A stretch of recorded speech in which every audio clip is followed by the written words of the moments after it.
Bom dia e bem-vindas à Manhã Mulher! Vamos começar o nosso programa com a consultora de imagem Neila Machado nos falando sobre como nos vestir melhor. Olá! Hoje nós vamos falar sobre como se vestir melhor. Muitas vezes eu recebo das minhas clientes essa queixa de que tem uma certa dificuldade de se vestir melhor. E talvez você não tenha essa preocupação, você acaba falando para mim, mas Neila, eu prefiro ficar mais confortável, às vezes parecer até um pouco mais desleixada, mas isso é mais prático para a minha vida, eu acabo ficando sempre assim mesmo, não me preocupo muito com a minha imagem, como me vestir melhor, isso para mim é bobagem.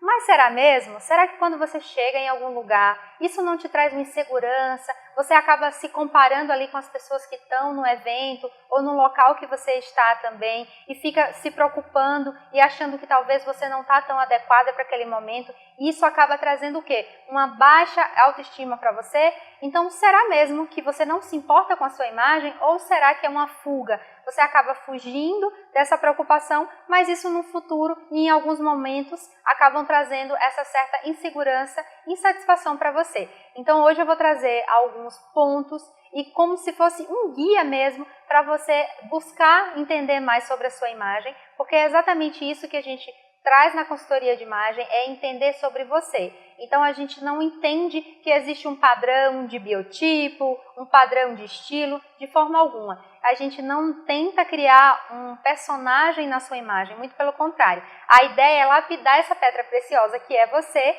e trazer o que está dentro de você, ou seja, a sua essência para a sua aparência. Então a consultoria de imagem é exatamente isso, trabalhar os seus pontos principais, os seus pontos fortes, e te ajudar nessa construção e lapidação da sua imagem, trazendo a sua essência para fora.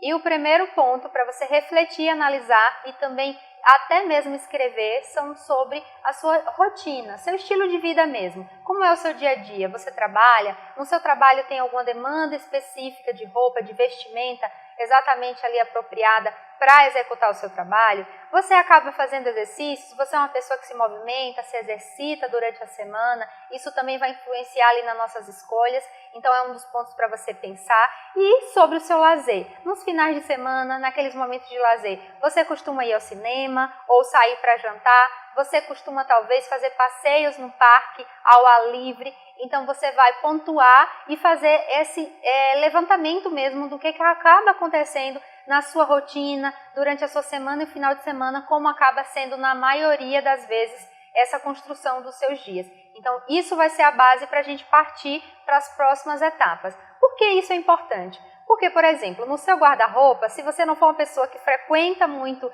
eventos festivos, por exemplo, casamentos, formaturas, não faz muito sentido você ter 15 vestidos de festa, não é mesmo? Já se você é uma pessoa que se exercita, que acaba ali praticando atividades físicas, é interessante você ter uma roupa de academia, às vezes acaba tendo uma variação maior de legs ali no seu guarda-roupa, porque realmente você faz atividade física. E o oposto também não faz sentido, você ter diversas roupas fitness e você não fazer uma caminhada ali sequer por dia. Então tudo isso é o que você vai ponderar para você partir para a próxima etapa, que é a segunda.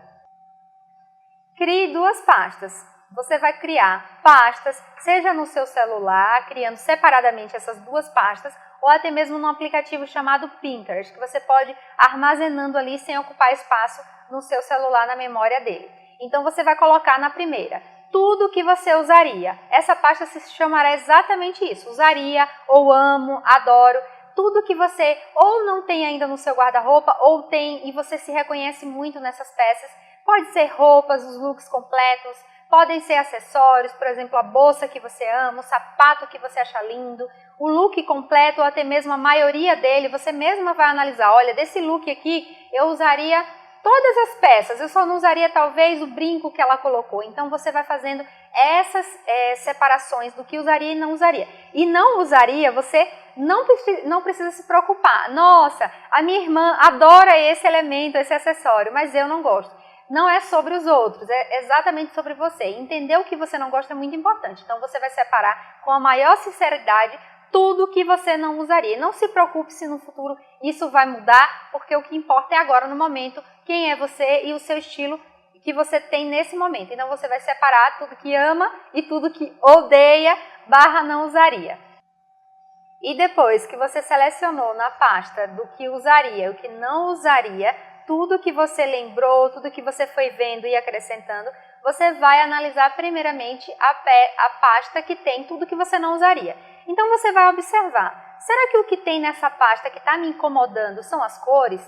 Será que é o decote ou a falta dele? Será que é o comprimento das peças aqui que eu não gosto? Será que é algum acabamento do tecido? Será que é alguma estampa? Então você vai começar a analisar ali e buscar o que está te incomodando naquele look. Será que foi a forma que a pessoa que está usando o look usou e você não usaria? Então reflita sobre isso. Isso é muito importante, porque quando você reflete sobre isso, te impede de fazer uma compra impulsiva, por exemplo. Sabe quando você vai numa loja que está na promoção e você não para analisar aquela peça, só analisa o valor que ela está custando naquele dia e acaba levando para casa e depois você não usa, fica ali parada, só faz volume no seu guarda-roupa, ou até mesmo se você usar, você não vai se reconhecer. Então você fazendo essa avaliação do que você não gosta, você vai, quando vê uma peça, já vai ser gritante aos seus olhos. Ah, eu não gosto disso porque realmente essas cores não me agradam, esse detalhe não me agrada. Então eu, inclusive, tenho na minha pastinha 2 coisas que eu não gosto, algo parecido a isso, e você não vai fazer essa compra na impulsividade. Porque é muito mais difícil a gente ver esses detalhes na peça solta. E aí, se a gente analisar o look por inteiro, talvez seja muito mais fácil para você identificar esses pontos que não te agradam. Então, faça esse exercício que, com certeza, você vai ter mais clareza nas suas próximas compras.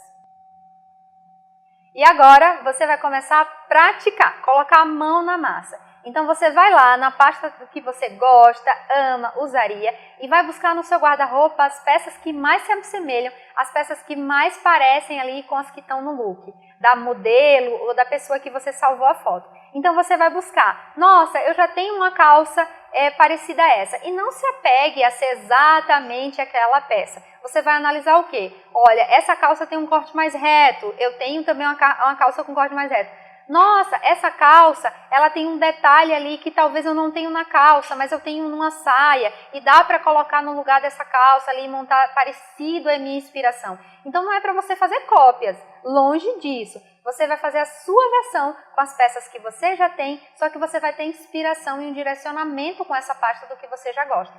Então continue montando os looks durante a semana, então você vai montando. Conforme você tiver a oportunidade, você vai lá na sua pastinha antes de montar o look e vai vendo o que é que você tem na pasta de gosto e o que tem no guarda-roupa e já vai usando como inspiração. Isso vai ser muito interessante até para você achar peças que você tinha esquecido no guarda-roupa.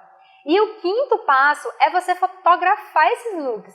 Então, tanto montar esses looks quanto fotografar é muito importante para você se visualizar, para você ter essa clareza na sua imagem. Quando a gente tira uma foto ali, mesmo que de frente ao espelho, sabe, sem muitas produções, não se preocupe quanto a isso, e depois você olha a foto, você analisa, nossa, eu gostei dessa proporção, eu acho que essa saia marcou a minha cintura que eu gosto, nossa, talvez o contrário, eu acho que essa peça aqui marcou aqui a região da barriga que me incomoda. Então são detalhes que você vai observando com a foto, que talvez ali se olhando no espelho, rapidamente tirando a foto, a gente não consegue avaliar, que são as proporções. E analisar as proporções pela foto é muito mais fácil, você vai ter essa clareza. É como se fosse uma outra pessoa analisando a foto e é muito melhor a gente fazer essa autoavaliação, porque a gente vai observando e ao mesmo tempo aprendendo mais sobre a nossa própria imagem.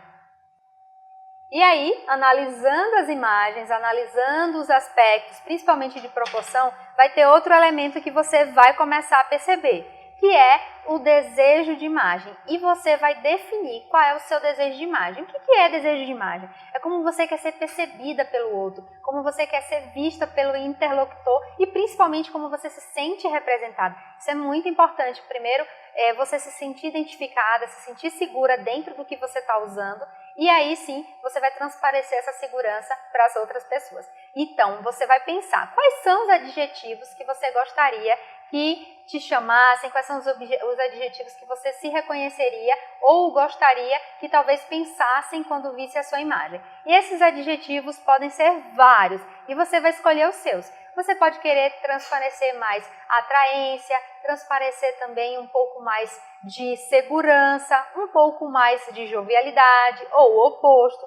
Então, são elementos e adjetivos que você vai observando e que você vai pensar se as fotos que você já tem ali está tentando transparecer ou já está transparecendo aquela imagem. Então, observe a sua foto e veja, será que o adjetivo que eu escolhi, não escolha muito, escolha os principais ali que você queira ter na sua imagem. Então, se você quer ser mais elegante ou mais arrojada, mais moderna ou mais tradicional, então você vai fazendo esse equilíbrio e o que você escolher, você observa na sua foto. Nossa, acho que essa mulher aqui, que no caso é você, está passando essa mensagem. Então você vai estar atingindo o seu objetivo de imagem. E se por acaso ainda não estiver, você vai ajustando e buscando esse autoconhecimento que você vai chegando lá. Que é o nosso 7º e último passo, para você lapidar essa pedra preciosa que é você. Então você vai continuar praticando e criando esse olhar mais apurado sobre a sua imagem. Então vai observando se dentro das fotos que você vai tirando dos seus looks está passando o desejo de imagem que você quer, se essas fotos que tem, elas estão coerentes ainda com a sua imagem. Então você vai colocando mais na pastinha, sempre que tiver um tempinho ou ver alguma coisa que você gosta, vai abastecendo novamente a sua pastinha e vai dando aquela revisada, se aquilo que está na pasta ainda faz sentido para você, se não você vai tirando. Então essa é a construção da sua imagem, você vai lapidando, você está em construção. Então muitas vezes você colocou algo na sua pasta agora e daqui um mês, daqui um ano, você não se identifica mais e tudo bem, você vai tirar da sua pasta e substituir talvez por algo que faça muito mais sentido para você e que você entende que vai ali fazer parte mais da sua harmonia, do seu desejo de imagem. Aí você pode me dizer, mas Neila, dá muito trabalho fazer isso. Nossa, eu vou ter que criar pastas, vou ter que me preocupar, vou ter que analisar a minha foto. E sim, isso vai dar trabalho. Tudo que tem valor acaba tendo um trabalho, tem uma certa importância. Então não tem como nós termos algum resultado sem ter um trabalho. Afinal, você não recebe o salário todo mês sem ir trabalhar, né? Em alguns casos pode acontecer, mas não é o normal. Você não tem resultado no seu corpo sem fazer dieta, se você quiser mudá-lo. Então tudo para ter resultado, a gente precisa ter um trabalho, um planejamento. E não precisa ser doloroso, você vai fazer isso se divertindo, aplicando e vai vendo que conforme você vai executando, vai dando aquela sensação de autoconfiança.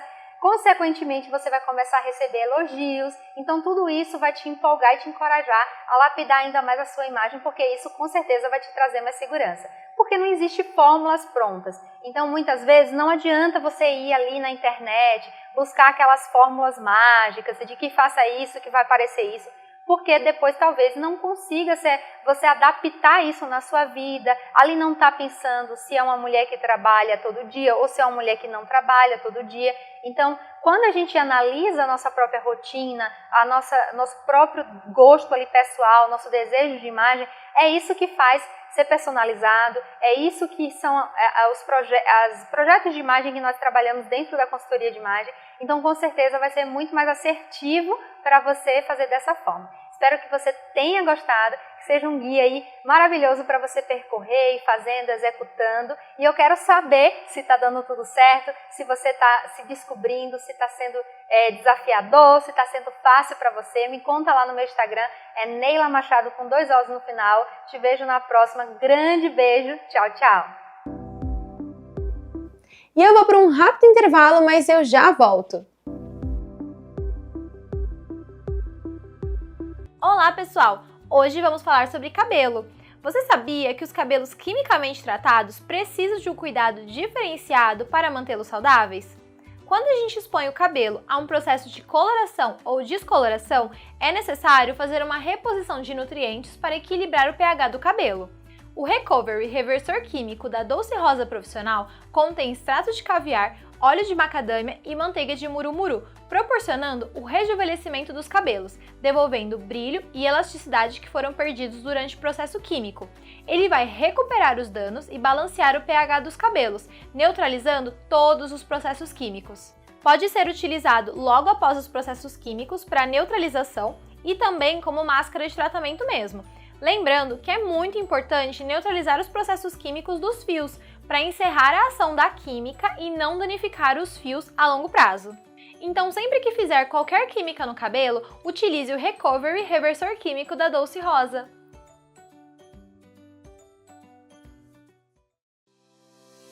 Essa é a Baronesa Beauty Studio, um salão completo para você cuidar de sua beleza em um ambiente descontraído e aconchegante, longe dos problemas e da correria do dia a dia. Estamos próximos ao centro de Valinhos, na Rua Americana 892.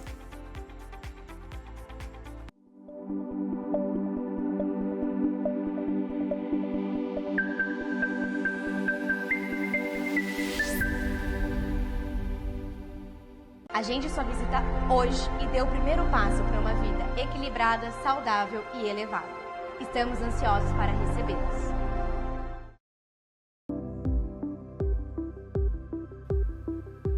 Amanhã a Mulher tá de volta e agora vamos falar sobre o direito de convivência de pais e filhos com a doutora Raquel Pardo. Olá pessoal, eu sou Raquel Pardo, advogada. Hoje eu vim aqui para a gente falar sobre um assunto rotineiro que está sendo muito discutido ultimamente nas minhas redes sociais e no meu escritório. Vários clientes antigos e novos perguntando e com dúvidas sobre o direito de convivência, que é nada mais do que o nosso direito de visita, né, com o menor que está sob a guarda do outro genitor. Primeiro passo é saber que você não pode usar esse direito de visita como uma barganha para aumentar, diminuir ou receber a pensão alimentícia desse menor. São coisas distintas, tá? Uma não depende da outra. Não é porque ele não paga pensão que ele não tem direito de ver o filho, não é porque ele paga pensão que ele tem direito de ver o filho. Ele tem o dever de pagar a pensão alimentícia e tem o direito de conviver com o filho. Muito simples, muito fácil na teoria. Na prática a gente sabe que é bem complicado, gera muita confusão, gera muita dúvida, né? Que podem ser minimizadas ou evitadas se a gente souber um pouquinho dos nossos direitos e dos nossos deveres. Para começo, para alguém ter o direito de convivência legalizado, ele tem que procurar a justiça e entrar com uma ação para formalizar esse direito de ver o menor, de conviver com o menor, né? A forma que vai ser feita e o tempo que ele vai passar com essa criança. Isso quem vai determinar, quem vai chegar a um coeficiente comum são os genitores. Eles têm uma autonomia para decidir qual é a melhor forma, tá, dessa convivência com o outro genitor que não vai residir com o menor, certo? Se essas pessoas, se esses genitores não chegarem a um bom senso, a um acordo, entra o juiz nessa história e é ele quem vai decidir. Pode ser de uma forma mais áspera, pode ser de uma forma mais branda, tá? Mas ele vai determinar uma forma. Então, normalmente o que acontece é o padrão, é a famosa visitação em dias estabelecidos, né, e datas especiais definidas. O que se faz? De 15 em 15 dias, um fim de semana com cada um dos genitores, tá? Férias escolares, metade com cada um, né? Fins de ano alternados, Natal com um, Ano Novo com o outro, né? E assim por diante. Mas ele é muito flexível, você pode fixar da forma que for mais conveniente para os pais, né? Ou para quem tem o direito de visitar essa criança. Ah, Raquel, mas como? Colocando no papel de uma forma que os dois aceitem isso. Ou, se estiver no papel determinado XYZ, nada te impede de modificar o que está escrito no papel, de organizar a vida do pequenininho ou da pequenininha, né, de acordo com o que for melhor, ou para o pai, ou para a mãe, ou para ambos. Tá? Você tem autonomia de fazer o que está fora do papel, desde que a outra parte concorde. Tá? Vamos trocar esse fim de semana? Porque o outro eu não vou poder ver. Pode trocar, né? férias escolares, eu não posso passar 15 dias, eu tenho que trabalhar. Tudo bem, passa 5, passa 3, né? Isso pode ser feito. Agora, se não existe uma convivência, uma possibilidade de conversa entre os genitores, com certeza isso não vai ser possível. Aí vai ter que ser cumprido o que está determinado em justiça. Por que vai ter que ser cumprido? Porque o direito está fixado, é direito de um dos dois permanecer, conviver com o filho daquela forma.